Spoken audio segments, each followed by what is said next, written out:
Amis internautes de Littoral TV, bonsoir, la chaîne de votre localité. Amis internautes, ravis de vous retrouver après un temps d'absence de l'écran. Namoon naa leen ziar leen bu baax a baax mbokk yi di leen wax déwénati waaye itam di leen wax dal leen ak jàmm si suñu premier numéro de l'émission Débat citoyen. Soyez les bienvenus mbokk yi tey jigéen nag ñu nar a waxtaanee les élections locales et départementales à Rufisque en 2027. Rufisque va-t-il changer ou bouger en 2027? Amis internautes, aujourd'hui la réponse sera avec un candidat de la mairie-ville de Rufisque, quelqu'un qui dispute le fauteuil du docteur Oumar Cissé, Monsieur François Ababacar Touré. Bonsoir, am mbégte janoo ak yow. Bonsoir Mariama. Di la nuyu bu baax di la sant di nuyu waa Littoral TV yëpp di nuyu aussi les Rufisquois à travers votre chaîne de télévision di le remercier ci interview bi. Déjà que des informations sont en train de circuler, il serait bien qu'aujourd'hui ñu toog leeral yu bëri te permettre aussi aux Rufisquois ñu mën a xam fan la ñu jëm ak ñoom ndax ñëpp ak ñuy xaar.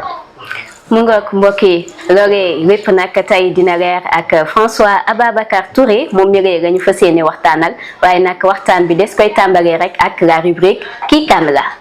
Amis internautes, François Ababacar Touré, il est le président du mouvement national Alliance citoyenne pour l'émergence et pour rappel, en 2022, il était candidat des élections locales pour la mairie de Rufisque Nord. Il était sorti 3e à près de 3000 voix après Benno Bokk Yakaar, bien sûr. Mais justement, actuellement, François Ababacar Ndour, il fait partie du mouvement du Front de la défense pour la démocratie et de la République. C'est la vaste coalition de l'opposition sénégalaise créée en février 2025. François Ababacar Touré fait partie de cette coalition dont on peut retrouver Khalifa Ababacar Sall, Anta Babacar Ngom et d'autres hommes politiques du pays. Et justement, après son adhésion à cette vaste coalition, François Ababacar Touré a décidé d'annoncer sa candidature aux élections locales de 2027 à Rufisque pour la mairie de Rufisque-Ville. François Ababacar Touré discute le fauteuil de Dr Oumar Cissé. Amis internautes, mais de par sa casquette politique, François Ababacar Touré dirige le syndicat des enseignants supérieurs, des enseignants de l'enseignement supérieur du Sénégal pour parler des 8 universités du Sénégal. Voilà, amis internautes, loolee la ñu doon mënoon tënkal si jaar-jaaru François Ababacar Touré. J'espère que fàttewuñu dara tonton François. Non, baax na vraiment merci beaucoup Mariama ci présentation bi mais surtout que l'intérêt que vous avez porté sur ma modeste personne pour nous tenir votre première émission politique de ce genre moo inauguré ko mais aussi depuis que j'ai fait cette déclaration publique qui a été relayée dans les réseaux sociaux, un peu dans la presse, et que Littoral TV soit la première télévision que je reçoive pour en parler. C'est une première. Donc, déjà, di la wax ne la Ndour bi nga may dàkkantelee. bu ma neex la ndax aussi am na ay nijaay yu bëri yoo xam ne Ndour nañu sant. Je pense à Charles Ndour, ñoom François Ndour, Simon Ndour, ak Mbissine Ndour, donc ñooñu ñëpp Ndour lañu sant. ba moo ko joxee tamit damay jël. Voilà, c'est François Ababacar Touré. François Ababacar Touré. Donc aujourd'hui, comme ni nga ko waxee, ñu ngi jëm vers les élections locales. Yàlla dogal na dugg nañ ci politique xaw na yàgg xam naa dinañ si ñëw si question présentation yi. Inch'Allah. bi ñu demee aussi ba war a nekk leader politique tamit def nañu taxawaay bi ñu ci war a am. Présence bi ñu war a am par rapport aussi à notre communauté def nañ ko. li nga xam ne aussi mooy vision. wane loo xam ne ku ko xool. am yaakaar ni kii boo ko dénkee mu dem wane nañ ko moo ñu waraloon ñu am ce résultat là que ànduñu woon ak une grande coalition terewul dem nañu nekk 3e te bu ko mun naa am jamono yooyu parce que à l'époque c'était la Yewwi Askan Wi et la Benno mun naa am bu ñu bokkoon ci ñaari coalition yooyu te ñoo fi nekk dafa mel ni loolu itam bokk na si jàngat bi nga xamante ne nii mën nga ko def si sa carrière politique nga nekkoon candidat lors des élections locales en 2022 sorti 3e avec près de 3000 voix tey ban jàngat nga la mën a indil si sa carrière politique ba tey ñuy wàcc élection locale bu 2027. man su may xool sama carrière politique duma ko mën a yemale ci bët bi ñu yor di ko xoolee en général. Peut-être que ñi ma gën a xam sur le plan politique wala ñi ma yàggal ci àndandoo wala ci dëkkandoo xam nañ ne depuis 95 maa ngi politique boobu fukki at ak juróom-ñaar laa am ma nekk parti socialiste nekk ci ndaw yi yeneen socialiste ci laa nekk génn musuma jóge socialisme bi ñu demee nag dem nañu ba yàlla dénk ñu ay responsabilités au niveau des coordinations. Exactement. bi ñu ñëwee nag ba 2019 parce que à la suite de la crise bi amoon parti socialiste diggante Khalifa Sall ak Tanor Dieng ñun yenn ndaw yi on n'a pas voulu choisir entre les deux. Une partie demoon nañu bokk Pastef ñeneen ñi dem bokk ji peut-être Benno am na ñoo xam dañoo ñëw nag def seen man nag dama bokk suñu créer mouvement toog di déglu ci la ñu créé suñu mouvement d'action citoyenne pour l'émergence de Rufisque ñu liggéey ci 2019 ba 2022 dem ci élection locale on n'a pas eu la chance nekk ci coalition bu mag comme Benno wala Yewwi Askan Wi mais liggéey bi ñu liggéeyoon tax na ba waa Tëngéej jox ñu bopp bu baax. La tendance à l'époque moo nekkoon Macky Sall dafa war a dem. dafa war a dem exactement. Comme socialiste la bokk benn bokk yaakaar ñi contrôle Macky Sall daan wax ne François demal na boppam waaye si Macky Sall la bokk. Donc te boobu ñi tendance bi lu bëri nit ñi dañu waxoon ne na fi Macky Sall jóge ñu yemale ñu àtte am lu mu yàq. am na leneen nit loo xam ne du lu ñu wax ci télévision. ñu def ko ci bu ñu demee ba gis ne les sondages avaient montré que François allait passer. 1 mois après jóg nañu ànd ak ay kilifa. mu doon peut-être yu sensible di wër ci kër yi di ko fa wax. ñu ngeen bëgg a fal bu faloo bàyyi ngeen ñii def fal diw. donc ba tax na indi woon na sax problème.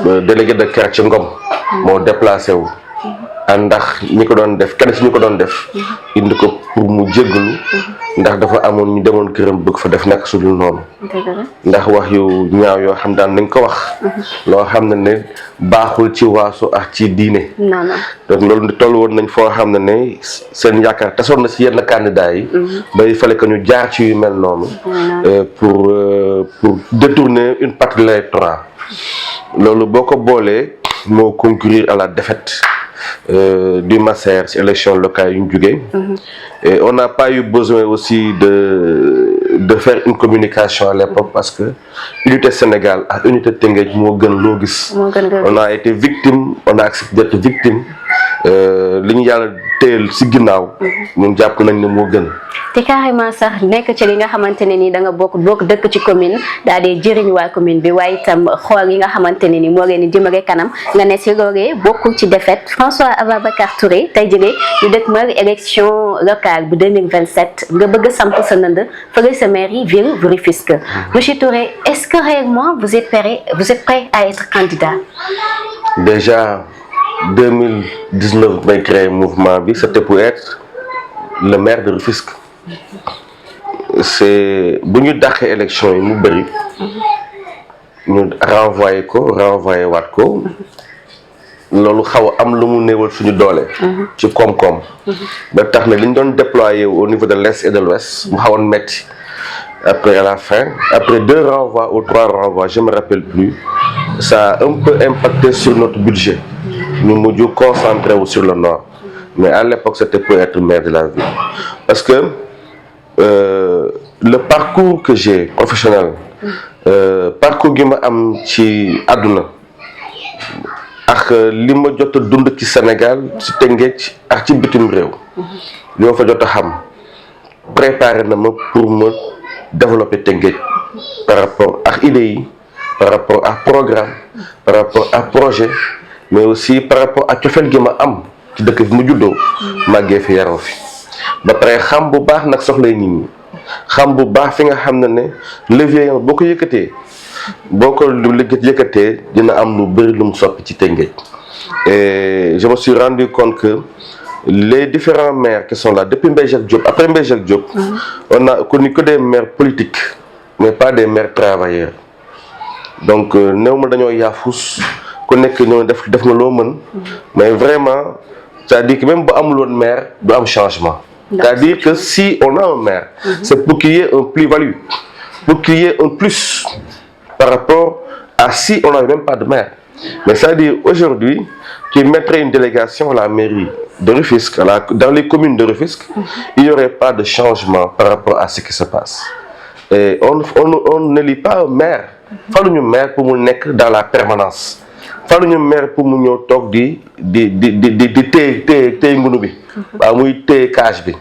dañ ko fal pour mu indi un plus dañ la jox un budget de 6500 milliards permettre la nga am benn carnet d'adresse boo xam ne ça te permet au Sénégal et au-delà du Sénégal de te déployer pour trouver des correspondances, pour trouver donc une certaine collaboration qui permettrait aux différents secteurs de la vie sociale des Rufisquois ñu mën a am ébullition ñu mën a am changement am évolution. mu ngoog yaa ngi wax léegi ngay gis ci la répartition budgétaire mais dinañ ci ñëw incha allah laata émission bi di jeex waaye monsieur Touré tey jii nga bëgg a nekk candidat à la mairie ville de Rufisque ñu gis ne créé nga ce mouvement national l'Alliance citoyenne pour l'émergence mais da nga coaliser sur fond de la défense pour la démocratie et de la République tey lu tax saa ko def. waaw loolu dafa am loo xam ne dans la vie il faut être cohérent damay féliciter. Vous avez commencé le PASTEF qui est arrivé au pouvoir, qui a gagné les élections. Mais avant que PASTEF de gagner les élections en 2024 présidentielles, le PASTEF m'a qu'on faire de lance où il y a eu Askanui à partir de 2021-2022. Et l'avenir nous a montré que le PASTEF était mon fer de lance wala le fil conducteur bu Yewwi Askan Wi jusqu'à ce qu'on aille vers la troisième alternance et sous la guidance de Ousmane Sonko qui a désigné un candidat, son excellence le président Bassirou Diomaye Faye, que nous saluons au passage, qu'on félicite le PASTEF en général et la coalition Diomaye président. Nous ñu ngi nekkoon Benno Bokk Yaakaar parce que socialiste lañu bokk parti socialiste ñu ànd ak Macky Sall bokk ñu affaire mais dañu ànd ak Macky Sall pendant 12 ans boo àndeex nit même bu fekkee ne yow t'es à la centre de tout tu n'as pas été à la centre de tout au centre de tout maintenant tu es au moins un acteur de tout ce qui s'est passé en 2012. Exactement. Parce que la paire centralisait les actions de Benno Bokk Yaakaar, il y avait des alliés et ils l'ont assumé quand Macky Sall était là. Donc s'il y a aussi des problèmes, des côtés négatifs, on doit l'assumer. Et si le pouvoir tombe, chute, forcément aussi on va dañu war a nangu tamit ne dañuy daanandoo ak APR parce que ñoo bokkoon Benno. Maintenant, il faudrait laisser ceux qui ont gagné diriger. Le PASTEF ak Diomaye président, quel que soit yan ñoom lañ ko gisee ñoom, le PASTEF qui a gagné ou Diomaye président moo gagné, ça c'est leur débat interne. Mais on doit accepter que ñun dañu war a dem opposition. C'est ça la démocratie. On n'a pas waruñu dem di wàlliyaan yi.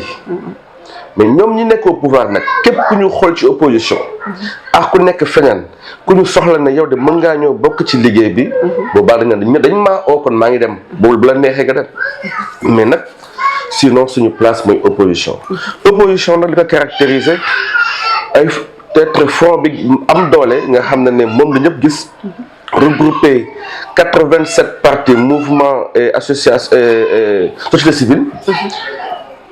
Plus de 87.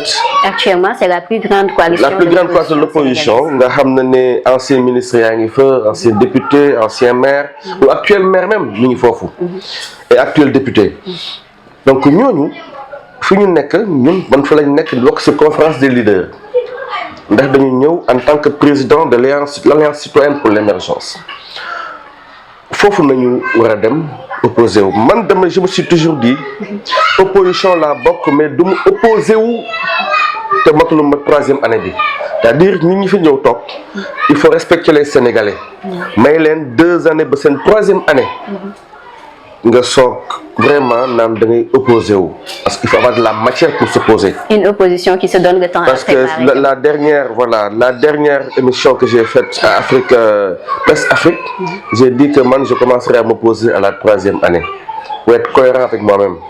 Sénégalais yi ñoo tànn à 54%. Il faut qu'on les laisse la latitude de venir de constater si c'est positif ou pas. En tout cas, l'opposition est là, veille au grain, pour à chaque fois leur rappeler que la démocratie sur ce chemin-là, il ne faut pas en descendre. Et c'est le FDR aujourd'hui qui l'incarne dans le Sénégal. Et nous avons pris notre place à l'intérieur. Et maintenant, c'est le temps de l'opposition. Le temps de l'opposition au niveau national, dans tout le territoire, mais aussi, ne pas oublier une chose. Moi, cette opposition-là ne sera pas pour contrecarrer. Cette opposition sera dans la construction. L'opposition républicaine. C'est la plus grande rénovation de l'innovation. Voilà. Donc, cette opposition-là, aujourd'hui, demain, sur le plan local, nous, on n'écarte même pas de travailler avec le PASTEF, Diomaye président, les autres partis politiques et mouvements. On n'a pas de problème par rapport à ça. L'Union Sohal, moi, nous avons une urgence pour le fisc. D'ici 2030, on va nous oublier parce que les 2 autres grandes villes qui sont nées dans notre département vont nous dépasser. On sera une cité dortoir. Que ce soit la nouvelle ville de Lac Rose et la ville de Diamniadio. dafa mel ni bu ñu toppee François Ababacar Touré l'opposition au Sénégal dina daal di am ab coppite bu baax ci loolee nag moom premier étape am fële ca front de la défense pour la démocratie et de la République premier étape am nag mu ngi ko bëgg a def ci nekk candidat fële ca maire ville bu Rufisque tey jii François Ababacar Touré nga nekk doomu Tëngéej naka nga gisee liggéey bi ñuy amal fii ci Tëngéej ñi koy amal di docteur Omar Cissé avec son équipe tey nan nga gisee mandatam ak ban liggéey lay amal fii ci Rufisque. Déjà nga permettre ma nuyu ko monsieur le maire Omar Cissé premier magistrat de la ville mu nekk ni ku baax nekk un grand intellectuel koo xam ne aussi yàgg na politique Tëngéej yàgg na bëgg mairie bi. Exactement. yàlla nga ko dogalee ci Yewwi Askan Wi mais lépp ci doole Ousmane Sonko gannaaw yàlla. waaw exactement. moo tax moom mu falu moo tax Assane Kassé falu moom moo tax Sembène falu ñoom ñett ñooñu Yewwi Askan Wi bi ñu bokkoon ba pare Ousmane Sonko nekk fa doonoon ki nga xam ne personnalité politique Sénégal bi gënoon nekk en vue te ku mu joxoñoon jamono yooyu amoon nga 80% de chance de passer. ñi nga xam ne peut-être bi demoon élection ñoom donc du ñu nekk 10e. da ngay dëggal ne li askan bi doon wax ils ont voté pour la coalition et non pour les personnes. Ils ont voté pour la coalition. Ils ont voté pour la personne d'Ousmane Sonko. La plupart de ceux qui ont gagné les mairies, ils l'ont gagné grâce à Ousmane Sonko. Donc, pour revenir à Omar Cissé, mu nekk nit ku baax un grand intellectuel yàggoon na bëgg a mairie bi mais bi Yewwi Askan Wi ñëwee ak ci leadership Ousmane Sonko mu gagné ñu nangul ko félicité ko bu doon liggéeykat nag liggéeykat la ci li muy domaine am bu mu nekk ndax il n'est pas n'importe qui dans son domaine waaye sur le plan politique sur le plan social sur le plan économique sur le plan du développement local sur le plan des initiatives de l'accompagnement sooxe na bu baax a baax il pouvait faire mieux par rapport ak ki mu doon parcours am ak xam-xamam il pouvait faire mieux mais xam nga lan mooy yàqal homme politique yi nekk fii te falu soo amee ndam tu t'entoures que de tes collaborateurs proches da nga dem doo élection ak ñeneen ñu nekkoon seen liste ku si nekk am équipe am teg programme boo gagné da ngay oo ñëpp liggéey ak ñëpp tu prends toutes les expertises yëpp ngay jël mais boo leen yàkkamtee seen commission yi ngeen yàkkamti seddoo leneen ak leneen tu pourras t'entourer de bons militants mais de travailleurs médiocres. Et même toi en tant que maire tu te rendras compte que tu n'as pas fait de résultat après 5 années. Et bëgguma ci sori trop ndax mag bu ma respecté la gëm naa ne ku jub la mais il a fauté sur un certain nombre de choses par rapport à certaines orientations et cëral nañ ko mag la am na benn mandat il fallait au moins bu am mandat balaa muy bàyyi politique ndax yàgg na ci yàgg na ko bëgg dina bokk si ñi nga xam ne bu ñu jëlee. yan problème urgent nga gis ne Rufisque war na ko mën a teg abandonné que génn si selon vous tey boo demee ba nekk candidat lan mooy nekk les 7 priorités yi ngay gën a régler Rufisque. assainissement ndox mi mën a génn eau usée mën a génn ndoxu taw mën a génn koñ yi ak kër yi dem géej le réseau routier nga amélioré ko xotti yeneen tali. est-ce que Rufisque bëriwul sax fi ñu war a def ay tali yoon yi nga xamante ne oto yi def nañ ko tali ba noppi mais ñu war ko gën a def ko pavage tali ko benn. voilà mooy le réseau routier. yokk ko. yaatal yenn tali yi. prévoir aussi des pistes yoo xam ne dañ koy yokk parce que aujourd'hui waa Tëngéej bëri na ñu dëkk Tëngéej mais ñu ngi daanee seen doole. ci zone des Niayes bi. ñu ngi ci béy bi ñu ngi ci sàmm gi. bu ñu paree bu ñu béyee ba noppi seen produit dañ koy indi marché bu Tëngéej am na am facilité par rapport à l'accès Tëngéej ville bi amatul espace pour béy bu weesoo lendeng gi waaye Tëngéej mën na nekk ëpp nga am complexe maraîcher am complexe frigorifique képp kuy béy ci ñaay bi ba ndee sa produit ñu conserver la ko boo amee surproduction d'oignon tu le gardes boo ñoo raar nga génnee jaay ko la mairie doit pouvoir investir sur des complexes frigorifiques mettre en place des complexes maraîchers même amuñu suuf si waaye am nañu la technicité ba pare am nañu la possibilité de mettre en place ces structures là pour que Tëngéej ñun ñu nekk le centre de l'agriculture dans peut-être la région de Dakar ou bien entre Dakar et Thiès. suuf si sax xaw na fee bëri. waaw lendeng ñu ngi fi mais xam nga boo bëggee def agriculture bu mag il te faudra des hectares et des hectares lendeng gee fi des peut-être l'autre partie on l'a découpé pour des questions d'habitat loolu aussi mu nekk un peu erreur bu ñu bàyyi ba Tëngéej amatoo pratiquement espace pour mën a développer yenn activités yi loolu yëpp dafa waroon nekk ci plan de développement bi plan directeur u Tëngéej mu am zone rurale mu am zone agraire mu am yeneen zone yoo xam ne dañ koy départir ne lii fi lay jëm lii lay def day tax bu aujourd'hui képp ku bëgg a yëngu ci benn activité di nga am foo ko mën defee. et sur le plan sanitaire gisoo ne am na lu ci sooxee yu bëri. sur le plan sanitaire y a rien qui est fait presque c'est-à-dire on ne fait que du maintien c'est-à-dire dégg nga ne poste de santé nangam am na lii am na problème mu coton am na problème mu alcool nga daw yóbbu fa coton bon am nañu retard de salaire nga dem fay salaire yi. vous pensez que dañuy renforcer juste le matériel. donc c'est-à-dire ils ne font pas dans l'investissement ils ne sont pas dans l'innovation. On doit pouvoir arriver à sorte ba nga xam ne hôpital bu Tëngéej Youssou Mbargane bi ñu am centre dialyse à l'intérieur.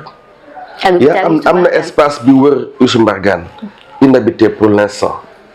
fi nekkoon terrain teenu guy et autres ñu ne bon c'est une zone non aedificandi parce que y a beaucoup d'eau qui passe là-bas. ginnaaw arrêt Chérif tu récupères ce sol là cette terre tu agrandis l'hôpital à la place d'acheter des terrains voilà pour le plaisir de quelques-uns une communauté pour leur faire plaisir tu fais ça pour la santé de la population nga yokk suuf si tu mets des machines innove et il faudrait un plan de développement local pour la commune de Rufisque la ville de Rufisque Sénégal boo ko defee tu le présentes à l'État boo paree mu jox la aval tu vas dans l'Occident. jàpp nga ne Rufisque dañ ci war a yokkaat beneen hôpital bu gën a mag comme Youssou Mbargane. bien sûr Youssou Mbargane ne pas être le réceptacle de l'ensemble des maladies et préoccupations sanitaires de Rufisquois. Rufisque mënatul nekk réceptacle boobu Youssou Mbargane mënatu ko nekk amtanatu ko les gens ils quittent ici ils vont à Thiaroye hôpital Thiaroye dem jóge fi dem Dantec dem principal dem dans les cliniques gis nga actuellement la floraison des cliniques à Rufisque partout fa dem cabinet médical clinique et autres est-ce qu'ils ont le matériel pour pouvoir être des cliniques? Est-ce que s'il y a urgence, est-ce que si on doit avoir une réanimation, ils sont équipés pour ça?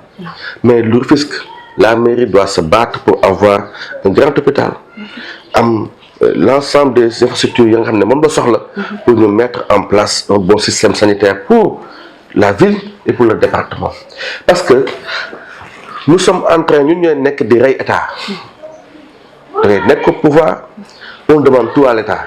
Donc l'État a cédé des parts de fiscalité aux communes. L'État lu mu waroon jël dafa am loolu da ko bàyyi nit ñi dem na sax ba joxe dotation di may xaalis pour communes yi accompagner leen ak mairie yi. Kon répartition budgétaire bi ñuy def fii ci diwaanu Rufisque le budget attribué à la commune de ville de Rufisque jàpp nga ne répartition bi pàcc bi normal am na neneen duñ ko war a gën a mën a defaree ba Rufisque. Ça répond à des besoins politiques. Selon vous, ça répond à des besoins politiques. Damay def lii pour ñi kontaan bu subaa ñu watal ma c'est-à-dire que liggéeyuloo pour que dans 5 années dans 10 années waa te nga génn ci yenn situation yi. Le plus gros investissement qu'on doit faire, les plus gros, c'est l'assainissement, c'est la voirie, c'est au niveau de la pêche. Nous sommes ci dëkku Lébu. Nga boo taxawee Cité Gabon ba Bata, tu verras que des Lébu pratiquement au niveau de la côte. Qu'est-ce qu'on a fait pour ces pêcheurs Lébu? Lu ñu defal Lébu yi pour améliorer leur métier. Parce que boo leen jàppale ñoom aussi dañuy impacter positivement si économie Tëngéej. Ils sont laissés pour compte. La plupart d'entre eux seen suufu maam nañuy jaay sax pour am dara ndax jën bi léegi c'est difficile parce que toll nañ foo xam ne gaal mënatu laa jox li nga soxla ci jën. assez koom-koom. Il faudrait que ça soit beaucoup plus amélioré mu am gaal yi gën a mag tuuti. ak gaal yoo xam ne aussi dañ koy équiper. Déjà, par exemple, dans notre programme, depuis 2022, on avait dit, à part l'immatriculation des bateaux, des pirogues, mais nous faisons, mais gaal yëpp ñu exiger leen ñu am gilet de sauvetage bi ñu paree gaal yëpp dañuy assurer ñu fay liggéeyee mais gaal bu nekk aussi dañuy inscrire ñu fay liggéeyee. ba nga xam ne bu ñu wàccee jën bi. dañuy am luñ ciy génne pour defar yóbbu leen ko fenn pour seen couverture sociale. Exactement. mooy boo feebaree ci pêche bi. boo feebaree. ñu mën laa faj ci li ngay liggéey. nga mën si teel a jot itam. Aujourd'hui le transport informel actuellement avancé nañ ci. Ils ont des systèmes d'organisation boo xam ne comme aussi agriculteurs yi ça leur permet d'avoir une certaine couverture sociale. Ça les accompagne ba dem ba dama màgget di nga continuer di am li nga war a am te si ñoom la jàppale sa njaboot. ndegam xuus nañ sax ba si littoral bi tey jii monsieur Babacar Touré gisoo ne littoral bu Rufisque war nañ ci mën a indi ay coppite ba si kanam war fa mën a defar ay jardinage wala itam li nga xamante ne maître Abdoulaye Wade doon nañu ko mbébétal mu di changer waat indilaatuñu l'ancien port bi nga xam ne nekkoon na Rufisque même bu ñu amaatul port exactement est-ce que waruñoo mën a am ab coppite boo xam ne dina gën a indi koom-koom fii si diwaanu Rufisque. yaa ngi rendre compte ne suñu maam yi tubaab bi 1800 daam la ñu gënoon intelligent ñi fi nekk tey. ñi fi nekkoon en 1800. tubaab bi fi nekkoon def fi les contrats commerciaux. contrats commerciaux yi nekk fii kër kaw kër suuf. 1700 1800 1900 c'est comme si ils étaient beaucoup plus visionnaires que ñi fi nekk tey 200 ans après ñoom bi ñu fiy nekk ils avaient l'intelligence de faire en sorte que Rufisque nekk un comptoir commercial. nekk aussi une zone de production. de transformation Rufisque fait partie des 4 communes. voilà mais ñooñu ñaata at la si ginnaaw plus de 200 ans si ginnaaw nañu xalaat loolu.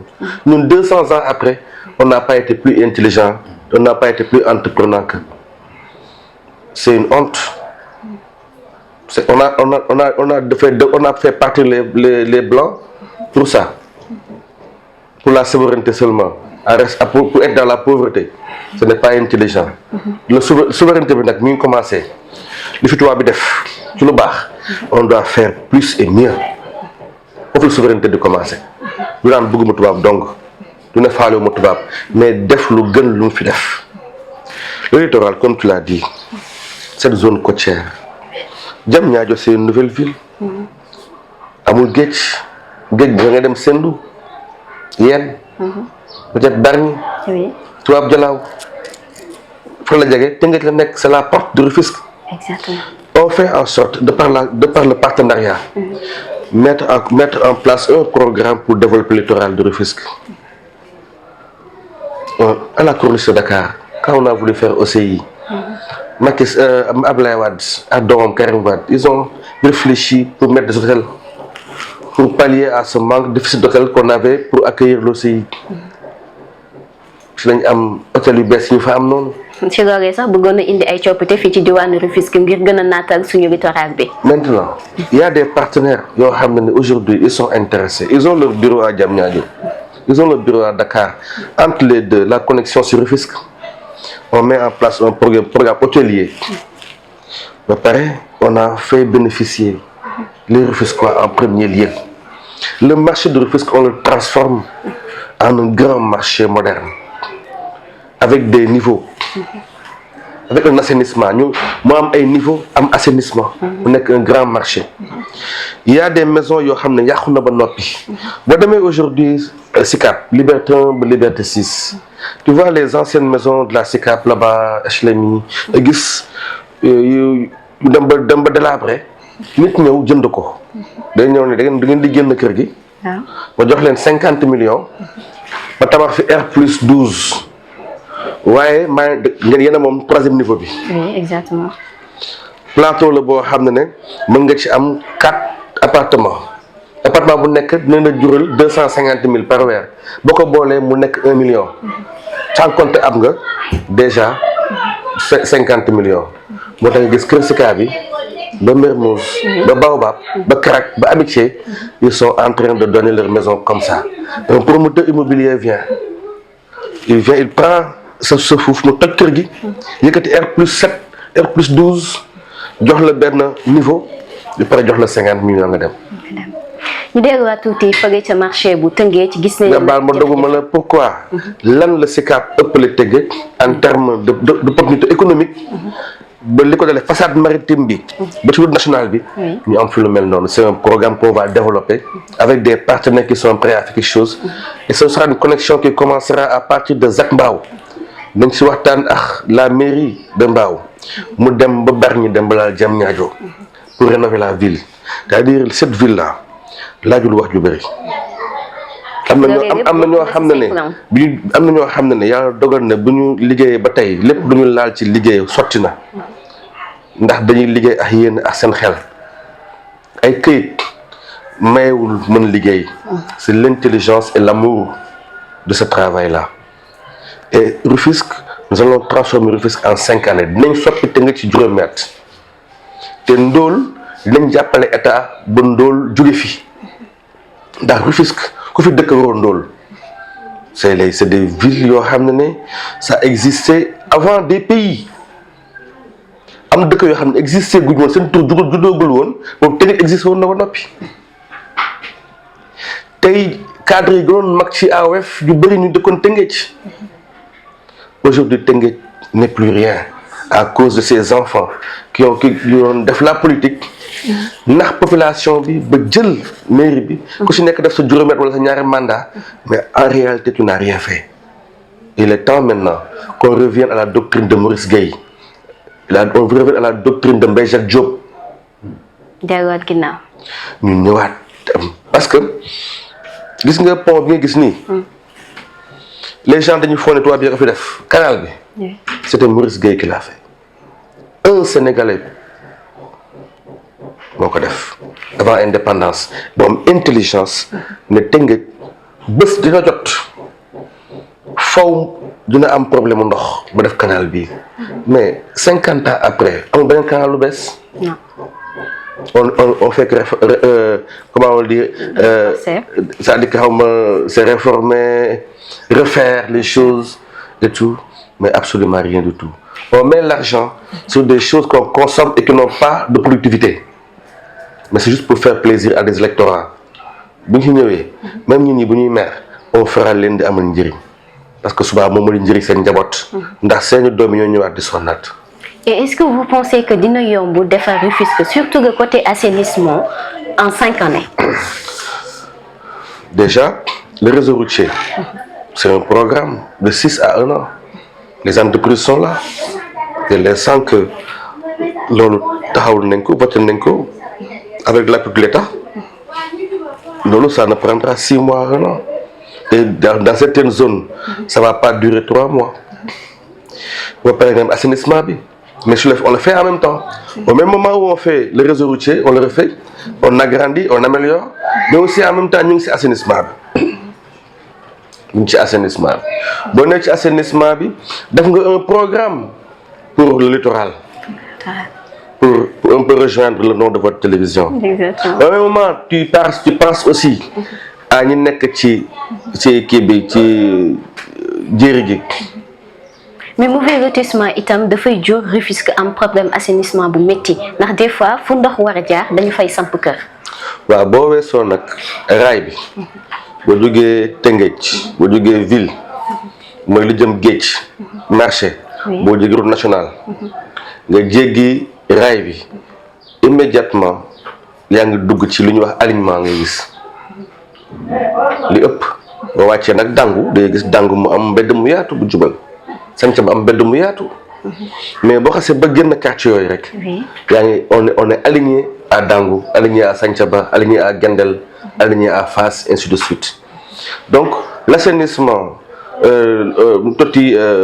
lotissement bi ñu mettroon en place pour la ville mettre ko en place pour zone bi nga xam ne c'est une zone voisine à la ville. On l'a pas continué dafa ñëw pratiquement ba dangu mu yem foofu jógewaat boo ñëwee nga ñëw ba Fass eggul Fass sax pratiquement mu arrêté sanca ba mu yem foofu on a laissé les gens habiter n'importe comment malheureusement. yaa ngi wax sànq fële sa marché bu Tëngéej mu am ña fa ne nag di daan seen doole bu baax a baax ñu ngi leen nuyu bu baax waaye marché bu Tëngéej gis nañ fa jafe-jafe yu fa nekk bu weesoo problème assainissement ak inondation yi di waaj a ñëw tey ñu gis fay jafe-jafe yu métti jaaykat yi di ko fa dund tey nga teg fii ñu jàpp la dàq la fële tey ban plan ngay teg concrètement pour mën a arrêter phénomène boobee. xam nga waa marché bi bu ñu muñoon rek 1 mois ñu grève ñu duñu jaay ndax dañ ñu dàq mairie bi mooy ñëw di leen saraxo fekk leen seen kër mënoo ma ñëw marché bi ñun ñooy tax nga am fiscalité ku si nekk yaa ngi fay place ki am place mi ngi fay ki amul place mi ngi fay heure bu la neex nga jàpp nga dàq te créé loo yeneen condition pour ñu mën a toog place bu normal pour mën faa jaay ba pare bu subaa nga toroxal leen di leen dàq. ndax ñëpp mënuñu dugg ci cantine. mënuñu ko amuñu moyens yi mënoo yor ñetti seulement ak ñaari montre ak ñaari tàngal naan da ngay ut cantine. foo ko jëmee le Sénégal a créé des pauvres aussi am na leen yóbbu jàngalu leen métier benn métier dañ mën a am mooy jaay ba demee nga rangu benn paquet seulement benn paquet t-shirt benn paquet caleçon nga wër ci mbedd mi ak moom. yenn saa bu gisee ne sa fii c'est fréquenté côté marché bi fii nga xaama taxaw wala nga ne xaama toog parce que taxaw tamit boo taxawee au moins 8 heures de temps di nga am soxlay toog nga xaama toog tuuti noppaluwaale xaaraale clients yi ñu fekk foofu daxal toroxal la. yóbbu li nga jot a am. yóbbu la li nga jot a am. jàpp nga ne loolee mën na jeex ci diwaan bu Rufisque. man bu ma noonu damay créer syndicat xam nga syndicaliste la damay créer syndicat yi. ma leen nañu muñ 1 mois rek bañ a jaay. mairie bi moo leen di fekk seen kër ku nekk si ñoom. C'est-à-dire aujourd'hui le problème de la ville de Rufisque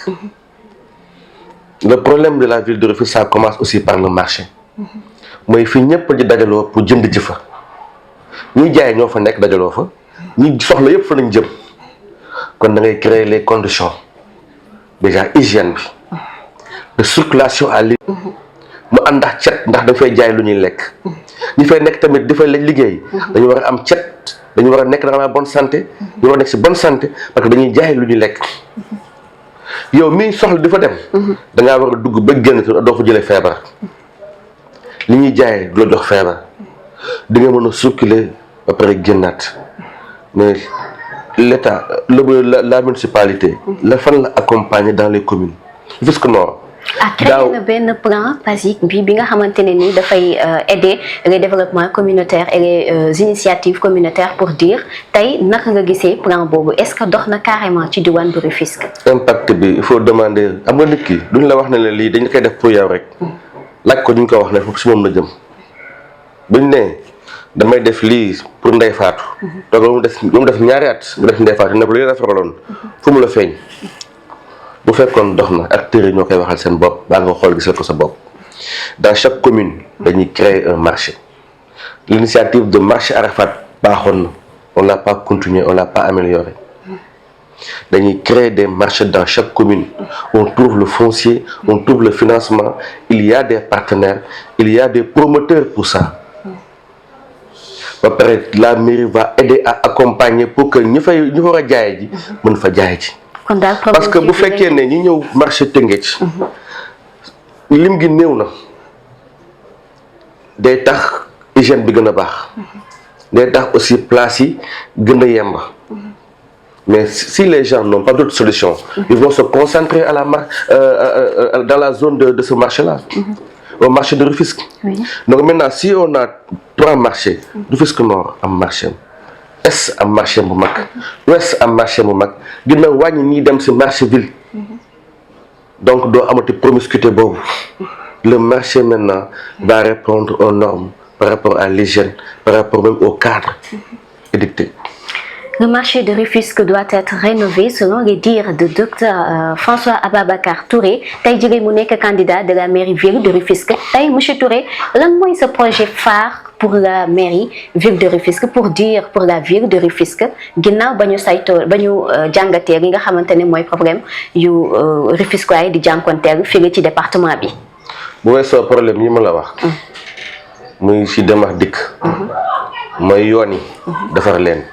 assainissement bi pour ndox yi dem littoral bi ñu liggéey ci ñiy bëy ñoom leen complexe maraîcher complexe frigorifique waaye aussi ñu ñokk métier yi ak artisan yi da leen boole si artisan yi mooy menuisier yi et autres mécaniciens yi utal leen ay place yu baax accompagner leen fexe ñu am ay NINEA ñoom ñëpp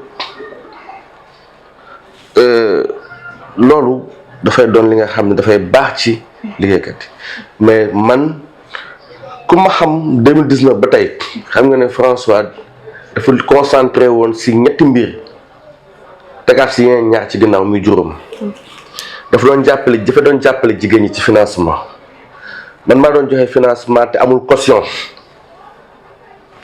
doo fay assurance doo fay frais dossier maa lay fayal lépp nga demal.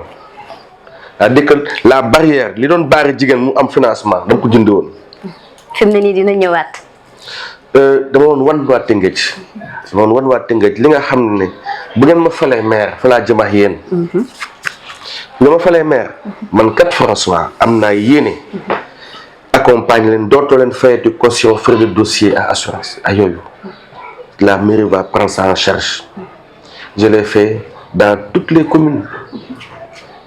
de la mairie de la ville de Rufisque ñu jóge fa ñu doon joxe ay carte CMU école yi nekk Tëngéej ñu commencé ko par le nord xale yi amoon ñu silmaxa ñi amoon problème mu mobilité mooy handicapé yi handicapé bu moteur yi ak ñi nga xam ne seen waajur dafa jotu seen ginnaaw seen loxo jotu seen ginnaaw daan joxe par école ay 100 CMU 200 pour permettre à ces enfants d'accéder aux hôpitaux et aux postes de santé ndax xale yi la mortalité infantile reste élevée aussi au Sénégal te il faut que ñu wan ñi que sur le plan de la santé on doit faire quelque chose loolu benn la école bu nekk aussi dem nañu fa am luñ fa def dafa naa ne ko xool ci archives yi ci réseaux sociaux YouTube et autres Google tu verras lu ñu def tomboon na ak jamono yi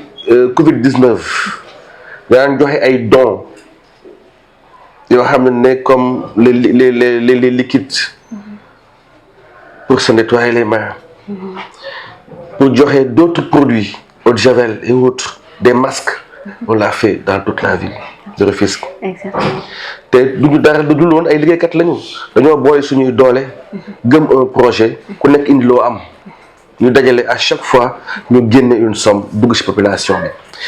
yemuñu ci loolu wax naa la financement. wax naa la jàppale jàng bi. wax naa la aussi jàppale ci santé bi. mais ñu dugg ci sport amul bëriwul woon équipe nawetaan bu ne jotuma woon ci mayo wala dosaaru mouvement Massaer. ak balam wala sax a jàppale ci sa kii comment on dit regroupement. domaine bu am pàcc bu am solo la fii ci département. ñiy bëree sport ñiy bëree même chose dañ daan toog ci kër gi fii gis ni ku indi malade am ngàbb ko teg ko ci bu piew kër gi pour me faire réagir tellement les gens savaient que on était proche d'eux. mais boo defee loolu yëpp wan leen fi nga jëm ak ñoom. donc les projets prioritaires comme ni ñu koy waxee ça sera la santé, l'éducation, ça sera le sport, ça sera la culture, ça sera aussi l'assainissement. yii mooy li nga xam ne bu ñu ñëwee les premières années on va se mettre ça en place et on n'aura pas besoin bu soobee yàlla on n'aura pas besoin du tout de faire une campagne pour être relayé parce que ñun leer nañu ne bu ñu liggéeyee loolu dootuñu amat élection dañuy ñëw faluwaat duñu campagne lu bëri. Je vous donne l'exemple man maa ngi dugg ci syndicalisme à l'université je suis travailleur je suis cadre administratif à l'université. Oui. man ci dugg en 2012 musuma perte élection bu ma dem rek man François gagné naa ko Babacar Touré di ko gërëmee nag samay collègues travailleurs des universités du Sénégal beneen laa dem élection gagné ko boobu c'était au niveau local à l'université à la bibliothèque universitaire ma gagné. Deuxième fois bi c'était en 2015 c'est pour l'université de Dakar Cheikh Anta Diop yëpp ma gagné ko à plus de 87%. boobu ba tey saa yu sama mandat jeexee dañ ma naan demaatal ni ma ko liggéeyee à l'université de Dakar dem ba 2019 ñu am syndicat national 8 universités Sénégal yëpp nekk ci biir. ak ISEP yi ak ministère ñëpp ñu fal ma ci. ba tey ji ma toog fa. noonu laa koy defee bu soobee yàlla liggéey boo xam ne bu ñëwee ba élection ñëwaat. liggéey bu am solo fii si 2032 bu ñu la falee. 2032 su ma demee day nekk formalité lay doon ndax noonu la ñu yàlla bindee dañoo juddoo fii xam nga yàlla bu dogalee. nga juddu si conditions yi mel ni fii ay baraak la woon ak ay néegu ñax. amoon courant amoon ndox dañu daan rotte ji. nga màgg fii góorgóorlu ba génn ci situation yi. dem ba Dakar ba yàlla dogal àdduna nga dem ba bitim réew. am na loo xam ne mën nga ko am na loo xam ne si tàmm nga ko si coono. mën nga ko. te xam nga yoon bi ba pare. donc bu ñu yàlla dimbalee ba ñu nekk meeru Tëngéej. li ko dalee jokkul coxo cëw leen ba péage ba. li ko dalee Cité Gabon ba Bata képp kuy waa Tëngéej di nga sentir ne Maurice Gueye ñëwaat na mais Jacques Diop ñëwaat na. des fois itam dañuy wax naan boo nekkee maire te bokkuloo ci pouvoir bi yow ak ñoom bokkuloo parti liggéey bi day metti même bu nekkee ne sa budget bëri na tey nga yaakaar est-ce que yomb na liggéey département bu Rufisque sans être au pouvoir. man ni ma xam xarit yi ma am. xarit yi ma am ñu nekk Pastef awma ko ci FDR xarit yi ma am ñu nekk Diomaye président nekkuñu xawma leen FDR. Au contraire, ce sera une bonne collaboration. Je dirige un syndicat national. Je suis très intersyndical de Grand Cadre, dénkaat ma ko. ma nekk à l'initiative de la fédération des syndicats du supérieur. maay initiateur bi nekk coordonnateur. on est 3. te man Qu'est-ce qu'ils disent dans l'enseignement supérieur? Je suis un conciliant. Je suis un collaborateur conciliant. Je suis dans la négociation collective. J'ai décrété rarement des grèves avec toutes les personnes qui sont passées. Je suis grève. Et pourtant, grève n'a pas été Macky Sall plusieurs fois. Au moins 5 fois. Donc, pour dire, la collaboration n'est cultive ni beaucoup parti. Et qu'est-ce qu'on dit? Seul Dieu sait. Dans la vie, il ne faut pas te faire de frontières. Bon, c'est l'idéologie beaucoup changé. C'est beaucoup changé. Exactement. François, au niveau local, il faut que nous liggéey. On a besoin de toi, il faut que nous liggéey. Il y a une coalition. Boba aussi avec le FDR, on va parler. Nous sommes muy passif, muy Diomaye président, ou les autres aussi, d'intérêt remarquables qui sont dans le pays et dans la commune, dans la ville de Rufisque. L'essentiel, c'est que les forces vives de Rufisque puissent se rassembler et trouver un bon programme pour faire vraiment décoller. L'essentiel, c'est la meilleure gestion. La meilleure gestion. Alors mbokk yi waxtu bi nag mu ñu daal di xoj bu baax a baax waaye laata rek ñuy terminer dañuy bàyyi François Ababacar Touré mu may ñu 1 à 2 minutes une temps d'antenne bi nga xamante ni dina ngeen gën a mën a comprendre waaye itam dina ngeen gën a mën a convaincre ngir ngeen voter ko en 2027 incha allah.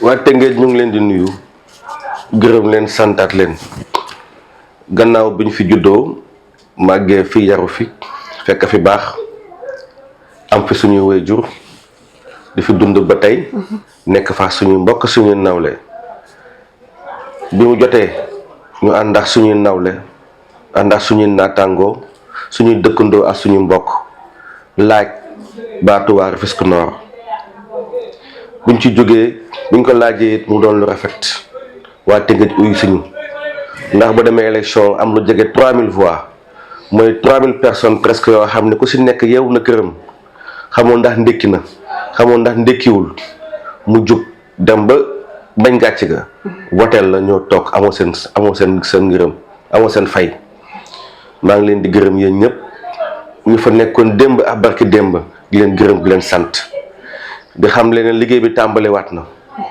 defoon nañ ko ci local def ko ci législative defaat ko ci présidentielle benn bu ci nekk taxawaay bi rafet na waaye ba léegi ndax Tëngéej liñ doon jooy ba léegi dara soppeeku ci ndax dellu siwaat nañu fi bu ñu neexoon toog au niveau national dans la force de l'FDR ndax foofu ñi fa nekk ñu bëri duñu nekk candidat ndax soxlaatuñu ko bu ñu neexoon yem foofu def politique au niveau national bu sa coalition faloo nga nekk ministre ba député ba directeur wala PCA mais dañ dellu siwaat ci suuf wàccaat ci base bi ak suñu mbokk yi nga xam ne ñoo fi juddoondoo màggee fi yaru fi way jur yeex mbokk yi ñu àndaa tax yéen pour soppi lii di tali yi lii di ndox mi soppi li nga xam ne mooy ñàkk a jàppale si jigéen ñi moytu jigéen ñi nga xam ne ñu ngi leen di nax ci ay financement moytu ñi nga xam ne ñu ngi nax ay ndaw ci sport ak culture